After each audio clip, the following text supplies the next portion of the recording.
যেই মেয়েকে দেখলে তোমার মায়া লাগে, ভালো লাগে, এমন মেয়ে দেখে বিয়ে করো। আর যেই মেয়ের সন্তান ধারণ ক্ষমতার শক্তি বেশি, এরকম মেয়ে দেখে বিয়ে করো, কারণ কিয়ামতের দিন আমি আমার উম্মতের আধিক্যতার কারণে গর্ব করব। আমরা দুই ধরনের ফাইটার পেয়েছি, দুই ধরনের যোদ্ধা আমাদের প্রিয় মাতৃভূমিকে হেফাজত করেছে। এক, ফ্রিডম ফাইটার মানে মুক্তিযোদ্ধা, যাদের ত্যাগের কারণে, বুকের তাজা রক্তের কারণে আমরা পেয়েছি এই লাল সবুজের পতাকা, ঠিক কিনা?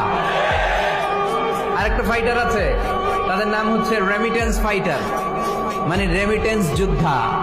আমাদের প্রত্যেকের ঘরে এক দুইজন করে এরকম প্রবাসী আছে না নাই? তারা যদি দেশের বাইরে কোনো জায়গায় সুইপারের কাজও করে, মানে ঝাড়ুদারের কাজও করে, মালয়েশিয়াতে যদি 1000 রিঙ্গিটও যদি সে বেতন পায়, তার 20,000 টাকা আমার বাংলাদেশে ঢুকে। তাদের পাঠানো টাকা